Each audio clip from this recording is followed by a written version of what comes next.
Tuhan sungguh besar, disanjung tinggi, penuh kuasa mengatasi segalanya. Langit menceritakan kemuliaannya, cakrawala menunjukkan perbuatannya yang menakjubkan.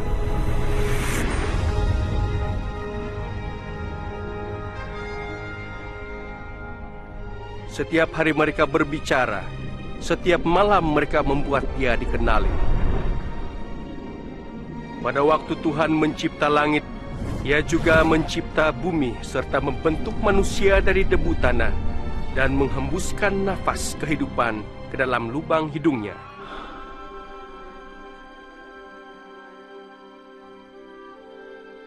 Tuhan yang Maha Kasih mencipta laki-laki dan perempuan menurut kepribadiannya sendiri untuk bersekutu dengan Dia. Dan pada mulanya mereka takut dan menghormati Tuhan serta hidup harmoni dengannya.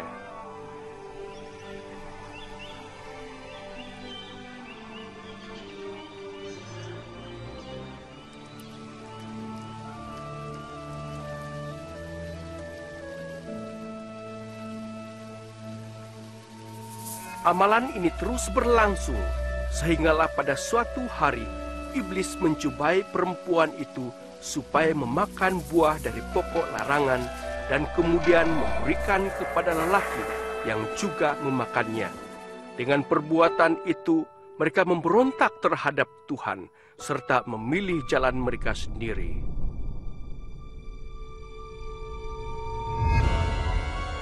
Sebagai akibat dosa ini, manusia dipisahkan dari Tuhan dan diusir keluar dari Taman Eden. Tetapi Tuhan tetap mengasihi manusia. Tidak pernah dalam niat Tuhan untuk berpisah dengan ciptaannya. Namun, dapatkah dikatakan Tuhan itu kudus dan sumber keadilan sempurna jika Dia tidak menghukum manusia atas dosa yang dilakukan? Dalam kitab sucinya, Tuhan menyatakan rancangannya untuk menyelamatkan dunia daripada penghakimannya. Orang pertama melihat rancangan tersebut adalah Abraham.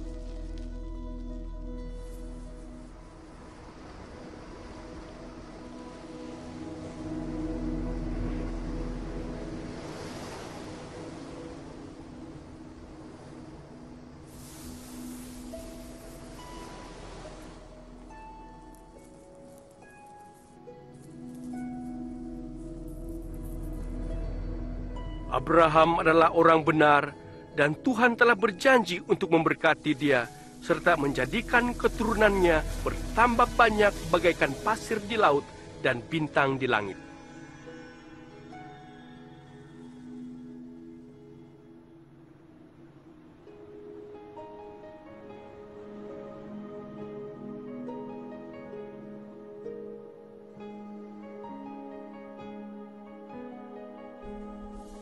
Untuk menguji kesetiaannya, Tuhan meminta Abraham mempersembahkan anak lelakinya sebagai korban persembahan kepadanya.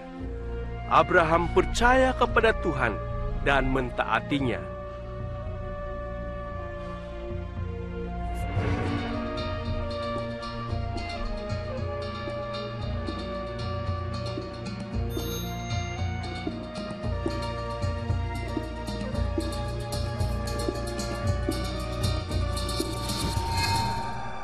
Tetapi ketika dia mengangkat pisau untuk membunuh anak lelakinya, malaikat Allah menghalang dia. Dia tahu Abraham takut dan sedia mentaati Tuhan. Kemudian Abraham melihat seekor domba jantan yang tanduknya tersangkut pada belukar dan mempersembahkannya kepada Tuhan sebagai pengganti anaknya. Dan Tuhan memberitahu Abraham bahwa domba atau binatang yang sejenis dengannya itu disembelih sebagai penutup sementara terhadap dosa. Sehinggalah Tuhan menyediakan korban sempurna untuk membayar hukuman dosa manusia. Korban tersebut akan memulihkan hubungan manusia dengan Tuhan yang telah terpisah akibat dosa. Kitab suci telah menyatakan ada seorang yang akan datang sebagai korban sempurna terhadap dosa-dosa dunia. Seperti domba jantan menggantikan tempat anak Abraham, Orang yang akan datang itu juga akan menggantikan tempat manusia, supaya manusia mendapat pengampunan. Ada yang menyebut orang ini sebagai Mesias, yang akan datang untuk mendamaikan dunia kepada Tuhan sekali dan selama-lamanya.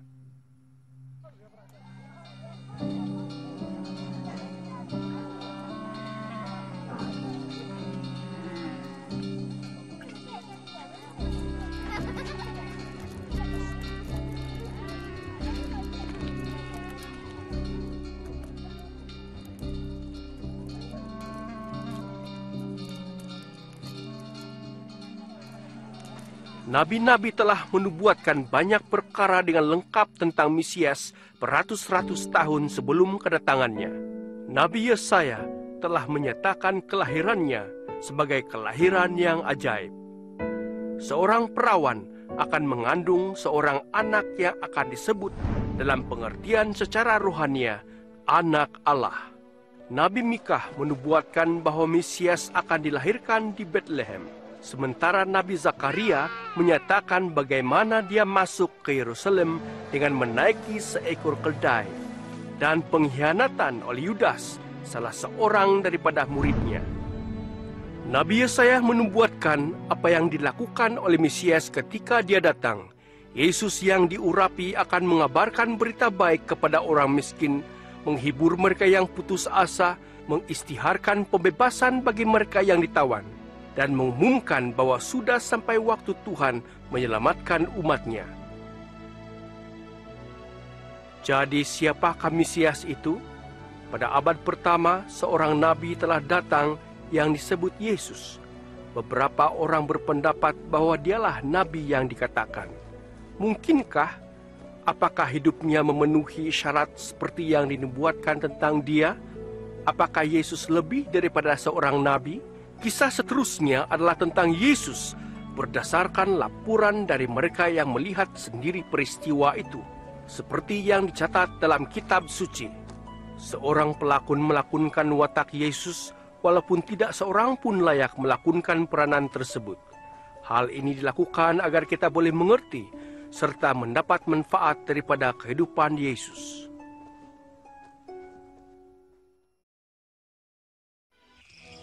Aku menulis kepada kamu Theophilus yang dikasihi, satu lepuran yang tersusun mengenai apa yang telah berlaku di antara kami, supaya kamu dapat mengetahui kebenaran segala sesuatu.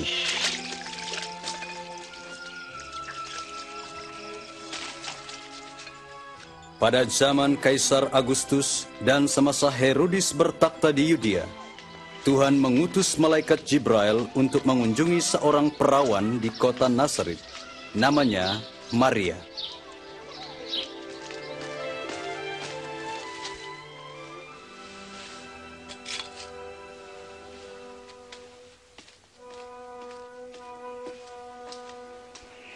Jangan takut Maria, sebab Tuhan berkenan denganmu. Kamu akan mengandung dan melahirkan seorang anak lelaki, dan hendaklah kamu menamakannya Yesus. Bagaimana mungkin terjadi? Aku masih perawan. Roh Tuhan akan menyertaimu, sebab itu anak kudus itu akan digelar anak Tuhan yang maha tinggi. Kerajaannya tidak akan berkesudahan. Maka berangkatlah Maria ke sebuah kota di Yudea untuk melawat sepupunya yang juga sedang hamil secara ajaib. Elizabeth, Maria, sepupuku. Kaulah wanita yang paling diberkati. Diberkatilah buah rahimmu. Ketika ku dengar salammu, anak dalam rahimku melonjak kegirangan. jiwaku memuliakan Tuhanku, dan hatiku bergembira karena Tuhan penyelamatku. Mulai sekarang semua orang akan menyebut aku berbahagia.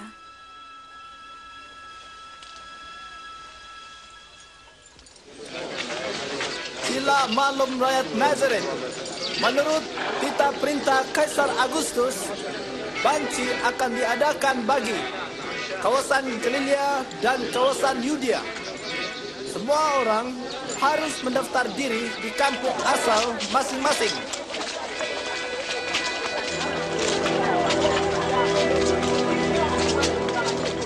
Maria bersama dengan tunangannya Yusuf pergi ke Bait Lahim untuk mendaftar.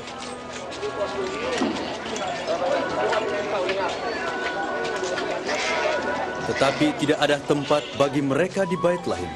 Satu-satunya penginapan yang masih kosong ialah sebuah kandang.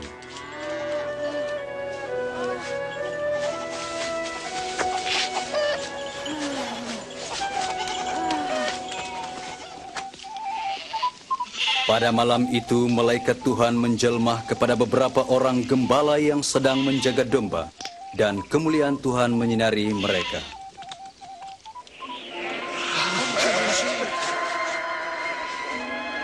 Pada hari ini di kota Daud, Tuhan Yesus penyelamatmu telah dilahirkan.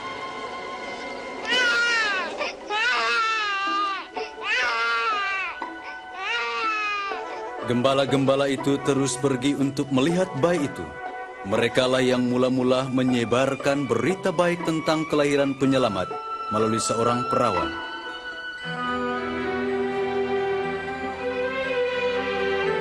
Seminggu kemudian, apabila tiba masanya untuk disunatkan, bayi itu diberi nama Yesus. Yusuf dan Maria membawanya ke Yerusalem untuk menyerahkannya kepada Tuhan. Di dalam rumah Tuhan ada seorang lelaki yang baik dan saleh bernama Simeon. Roh Tuhan menyatakan bahwa dia tidak akan mati sebelum dia melihat Kristus. Tuhan, sekarang biarlah hamba-Mu meninggal dengan sejahtera menurut firman-Mu.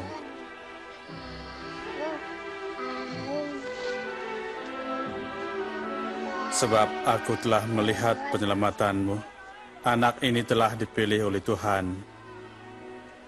Tuhan memberkati kamu berdua.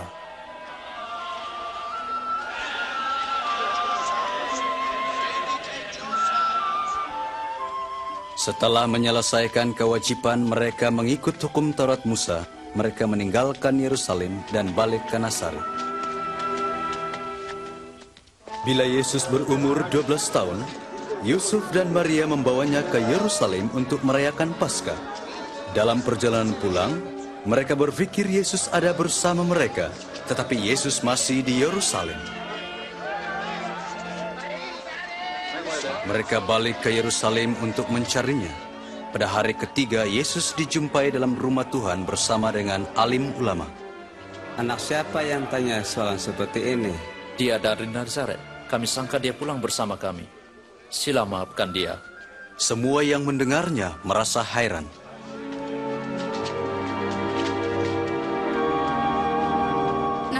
Kenapa kamu lakukan ini kepada kami? Aku dan ayahmu risau mencari kamu.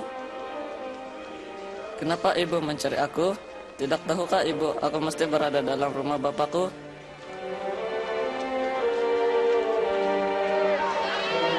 Yesus pulang bersama mereka ke Nazaret. Dia bertambah besar dan bijak, serta dikasihi oleh Tuhan dan manusia.